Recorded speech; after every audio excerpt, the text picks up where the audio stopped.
this? Please, let's just calm down and talk about this. What were you thinking? It wasn't my fault!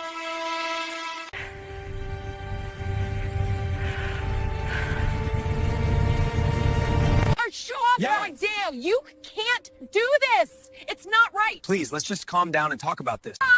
This is unacceptable. We've had enough of this nonsense. Understand the seriousness of this situation. We've had multiple complaints on... There's been a misunderstanding. We've been trying to resolve this internally. What's happening? Is everything okay? We're checking our report. Stay back, please. That's the man who caused all this trouble. If I did anything wrong, you're mistaken. All right, let's all calm down. Ma'am, can you explain what happened? Yeah. You have to understand, this isn't what it looks like. How can you explain this away?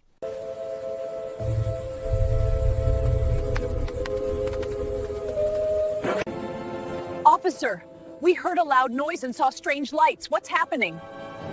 On Neighbors, police arrived after my neighbor's false report, then found her hidden secret. It started like any other quiet Saturday morning in the cul-de-sac. I was trimming the hedges, enjoying the rare peace that came after a long week, when I saw Karen standing across her lawn, arms crossed tight against her chest, glaring like I'd personally offended her existence. She'd been my neighbor for a year, and from day one, every interaction with her felt like walking on broken glass. If it wasn't the noise from my lawn mower, it was the color of my trash bins or my supposedly too bright porch light. But that morning, she looked different, edgy, restless, as if she was waiting for something. I nodded politely. She didn't nod back. Instead, she muttered something under her breath, turned around, and disappeared into her house. I shrugged it off, not realizing that 10 minutes later, she'd make a phone call that would turn my life upside down. I was hosing down the driveway when 2 police cruisers rolled into the street. Lights flashing, sirens off. My heart skipped a beat, not because I'd done anything wrong, but because I couldn't think of a single reason for them to be here. I stepped forward, wiping my hands on my jeans. "Sir, are you the homeowner?" one officer asked. "Yeah, that's me. Is something wrong?" He exchanged a look with his partner before saying, "We received a report about suspicious activity and potential trespassing." My eyebrows shot up. Suspicious activity? Here. Before I could say anything else, Karen emerged from behind her porch like she'd been waiting for her cue. Her voice was sharp and rehearsed. "There he is. That's the man I was telling you about. I saw him walking behind my fence last night. He was carrying something that looked like a bag. I don't know what was in it, but it was heavy. You should check his shed." I was speechless. I laughed out of disbelief, thinking it was some kind of joke. "Are you serious right now? Karen, I've never been near your property." Her face twisted into that self-righteous smirk she wore like a badge of honor. "We'll see what the cameras say," she shot back. The officers asked if they could take a look around my backyard, and even though my stomach was turning, I agreed. I had nothing to hide. But as we walked, I caught a glimpse of Karen standing with her phone up, recording the entire thing. Her grin widened when she noticed I saw her. That was when my hands started to shake, not out of fear, but anger. They searched my yard, my shed, even peeked over the fence line. Nothing. One of the officers came back out front shaking his head slightly at his partner, who then turned to Karen. "Ma'am, we didn't find anything suspicious." Karen's voice trembled with fake outrage. "What about last night? He could have moved it." I sighed. "I was at work last night, Karen. You can ask my supervisor. I clocked out after midnight." That's when her voice rose, cutting through the quiet neighborhood air. "You think you can lie your way out of this? I saw you." Her voice shook with anger, mine with disbelief. Every word, every glare. It felt like a storm about to explode. Then, out of nowhere, she did something I'll never forget. She ran toward my fence, yanked it open, and stormed into my backyard, shouting, "If you didn't hide it, then I'll find it myself." The officers immediately called after her, but she didn't stop.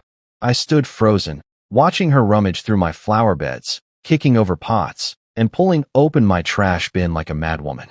My neighbors began to peek from their windows. The whole street went dead silent except for the sound of her voice, ranting, accusing, unraveling.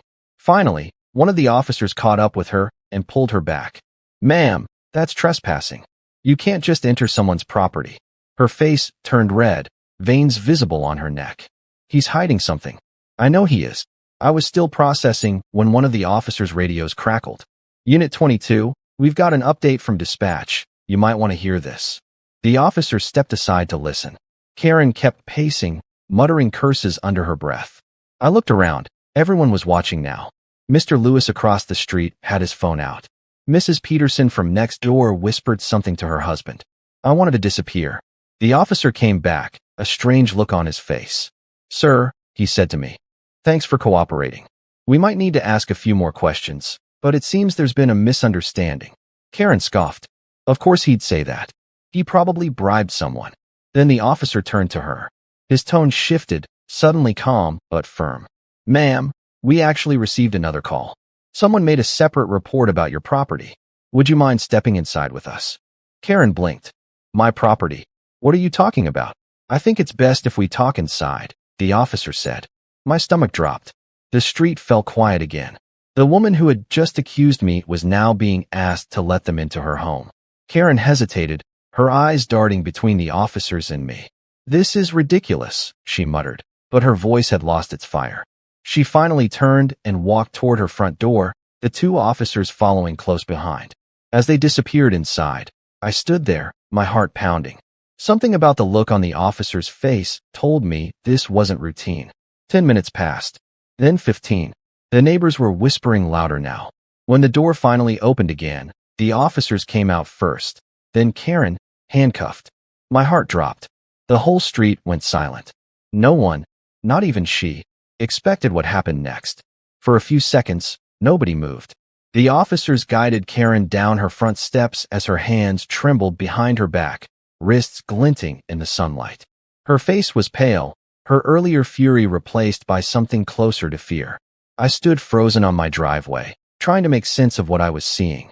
The same woman who had just accused me of trespassing was now being led away like a suspect. The neighbors whispered louder now, phones raised, capturing every angle. Mr. Lewis muttered, "Didn't see that coming," while Mrs. Peterson gasped, clutching her chest like she was watching a movie unfold in real life. Karen's voice cracked. "You can't do this. I didn't do anything wrong. He's the one you should be arresting." She pointed at me, her eyes wild. "Check his camera. He's lying." But the officers didn't even glance my way. One of them calmly said, "Ma'am, we'll talk at the station. Please lower your voice." She tried to pull away, but the more she struggled, the more it looked like desperation than innocence. The entire block just watched. It was surreal. After they placed her in the back of the cruiser, one of the officers approached me. "Sir, we appreciate your patience.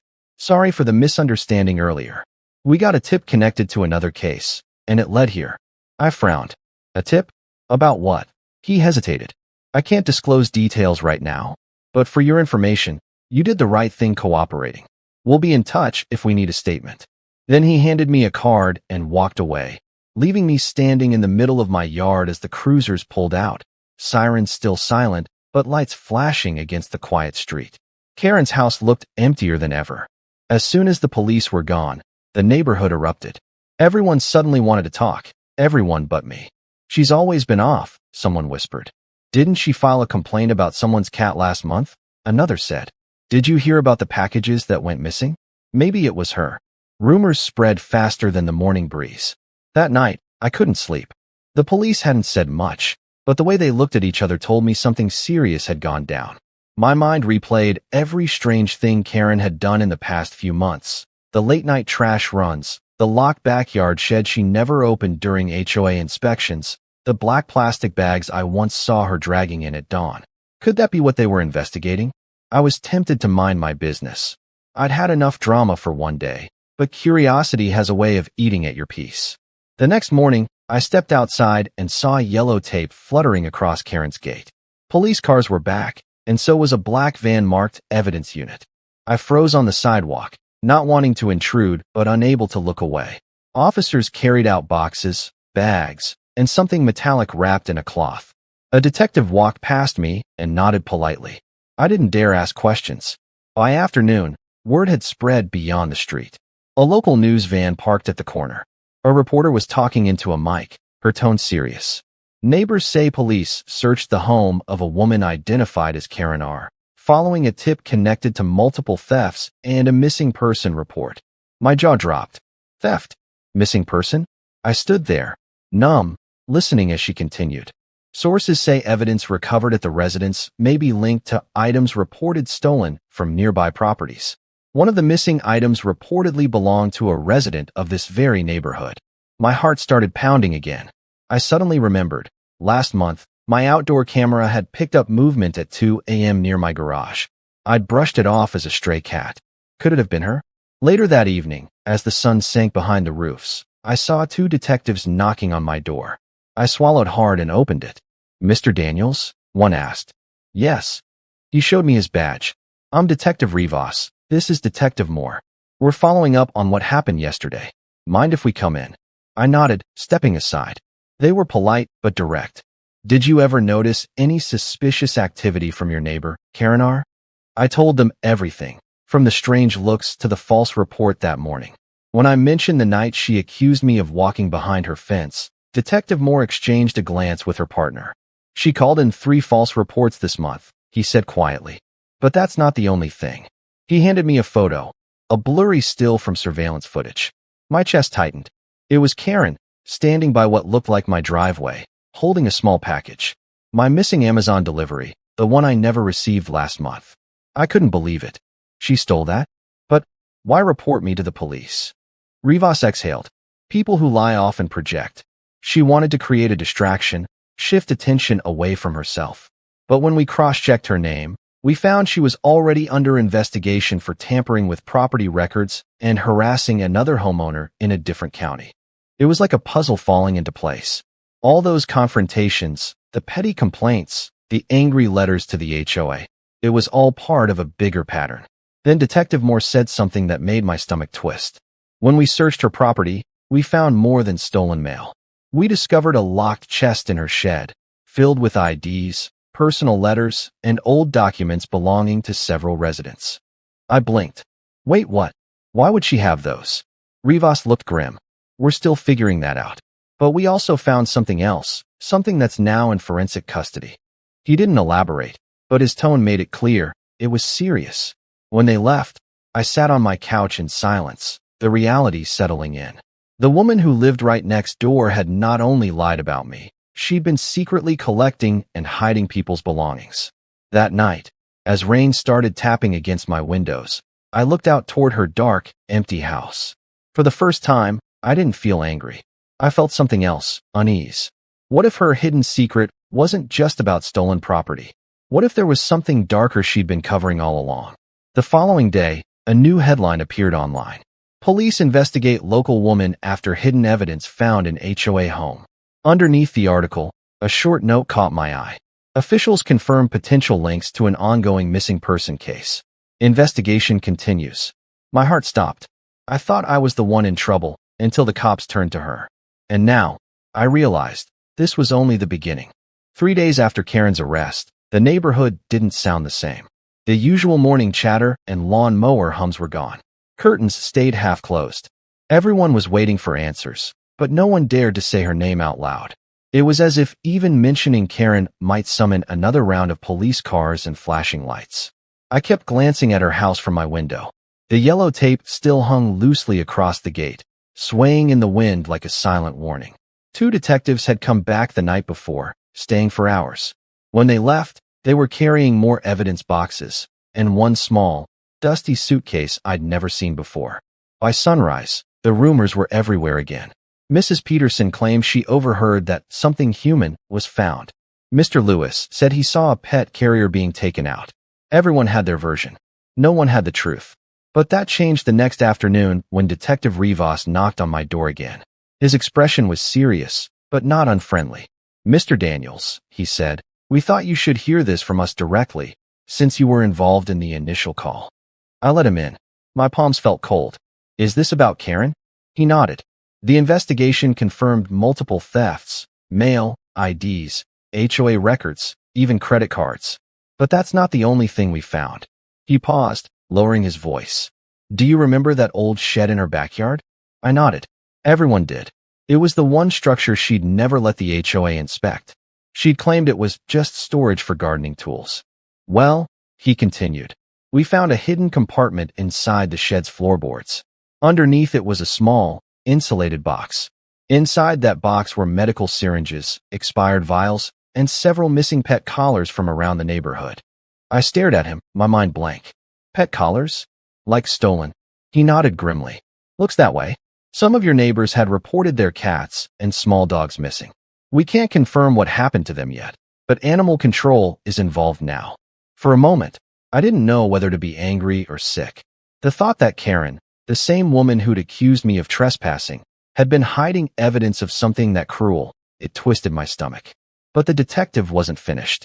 He set his folder down on my coffee table and slid a photo across. There's more. We also found these.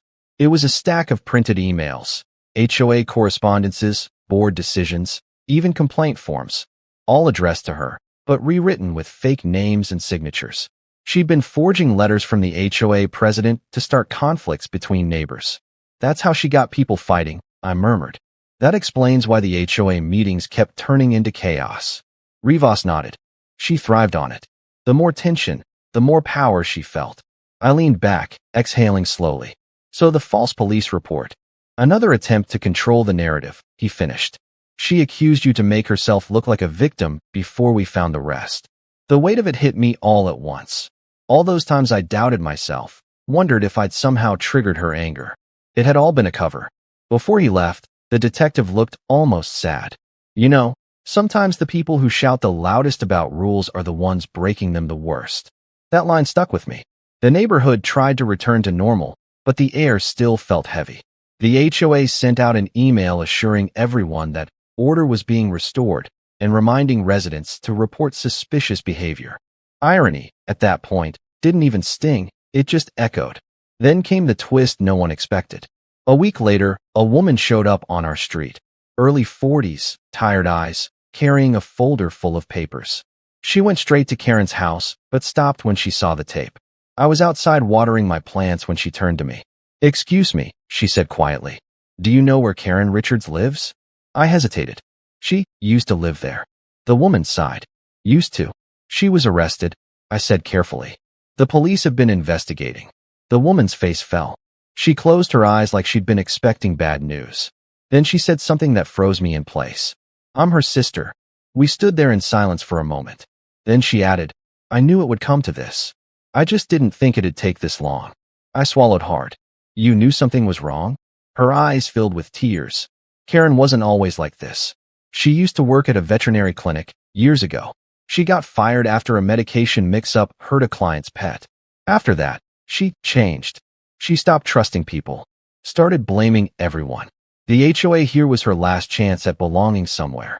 That explained the syringes, the collars, the obsession with control. It wasn't about animals or rules. It was about trying to fix a broken piece of herself by breaking everyone else.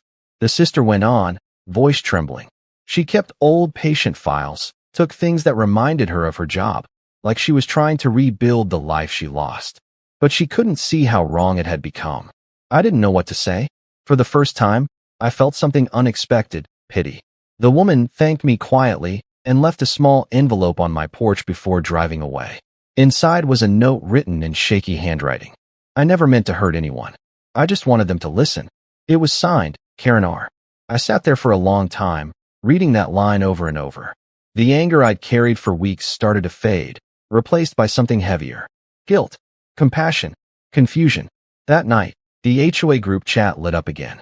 People were still furious, demanding harsher penalties and a permanent ban. Some said she should never be allowed back.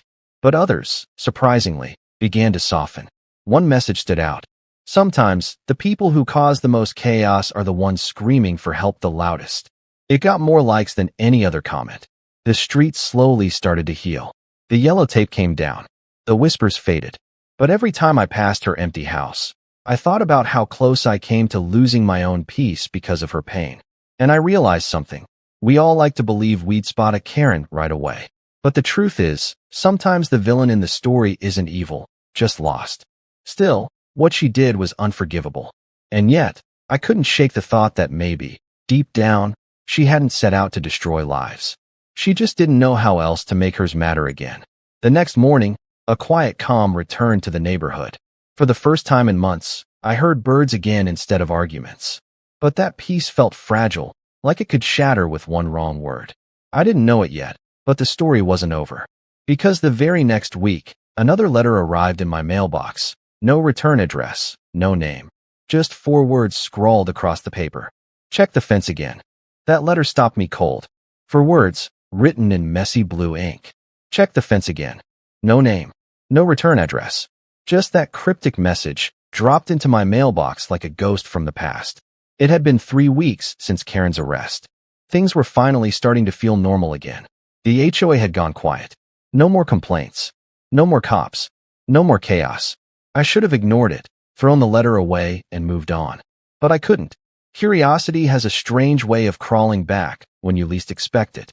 I stood there in my driveway, the paper trembling in my hand, staring at the wooden fence that divided my yard from hers. That fence, the one she'd stormed through during her meltdown, looked ordinary now. Still, something about those words itched in the back of my mind. By evening, I gave in. I grabbed a flashlight and walked toward the fence. The night air was heavy and quiet, the kind of silence that made you hear your own heartbeat. I started running my hand along the wooden planks, checking for anything unusual. At first, nothing. Then, I heard it. A faint rattle. Hollow. I crouched down, shining the light through a small gap near the base. There was something wedged between the boards, a plastic container, taped shut. My pulse kicked up. I hesitated. Should I open it? Every instinct screamed no. But another part of me, the part still trying to make sense of who Karen really was, whispered yes. I pulled the container free, peeled the tape off, and slowly lifted the lid. Inside were photos. Dozens of them. Old, faded, some damaged by water, but all clearly taken in this neighborhood. Kids on bikes. Families at barbecues. Couples walking dogs. People smiling in moments they probably didn't even know she was capturing. And then, in the last stack, I saw myself. Photo after photo of me. Mowing my lawn. Checking my mail. Talking to a delivery driver. Sitting on my porch. My breath caught in my throat. It wasn't just creepy. It was personal. She'd been watching me for months. Then I noticed something else inside the box. A single note, folded neatly. I unfolded it slowly, expecting another accusation or rant. But it was short, almost gentle. You were the only one who ever said hi. I froze. The memory came back in a flash. That first week she moved in, when most neighbors avoided her. She'd been standing by her car, struggling with boxes, and I'd smiled and said, "Welcome to the neighborhood." She hadn't replied. Or so I thought. I stared at that note for what felt like forever. All the anger, all the confusion, all the noise, it melted into something I didn't expect. Heartbreak. Because beneath the madness, beneath the lies and the control, Karen had been lonely. Still, what she did was wrong. The fear she caused, the accusations, the stolen things, none of that could be excused. But suddenly, I understood why she needed to matter, even if it meant becoming the villain. I called Detective Rivas that same night. He came by, took the photos, and thanked me again for coming forward. "She's still in custody," he said. "But maybe this will help explain some things." I nodded, handing him the note. "Do you think she was dangerous?" He paused. "Not anymore," he said quietly. "Just broken." When he left, I stood alone by that fence again, listening to the crickets. And for the first time since it all began, I didn't feel hatred. Just sadness. For her, for this whole twisted story, and for how easily good people can get lost when pain goes unchecked. A week later, a letter arrived from the county jail. It was from Karen. I almost didn't open it, but curiosity won again. I wanted to say I'm sorry. I didn't mean to ruin anyone's life. I just couldn't stand being invisible anymore. The neighborhood made me feel like a ghost. You were kind, even when you didn't have to be.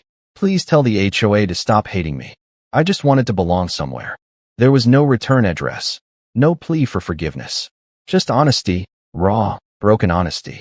That night, I sat on my porch, staring at her dark, empty house across the street. It looked smaller now, like the chaos had drained its energy too. The streetlight flickered above it, casting long shadows across her lawn. Sometimes, karma doesn't knock, it kicks the door in. And when it does, it doesn't just punish, it reveals. Karen's secret wasn't just what she'd hidden in her shed. It was what she'd been hiding inside herself. The next morning, I did something simple. I fixed the broken part of the fence, The same place she'd torn open that day and planted a small flower at its base. A bright marigold. It was my way of saying goodbye to the madness, and maybe, in some strange way, to her too. Because at the end of it all, forgiveness isn't about letting someone off the hook. It's about freeing yourself from the weight of the story they left behind. Clapperboard, final voice segment, for your video delivery. That day changed everything. It taught me that sometimes, the loudest people in the room are fighting the quietest battles inside. Would you forgive her if it happened to you? Or would you let karma do its job? Tell me in the comments. I really want to know. And hey, if you love true neighbor stories like this one, where real life turns stranger than fiction, don't forget to hit subscribe and turn on notifications. I've got more unbelievable HOA tales coming your way, right here on Law and Neighbors. Because in this neighborhood, every fence has two sides.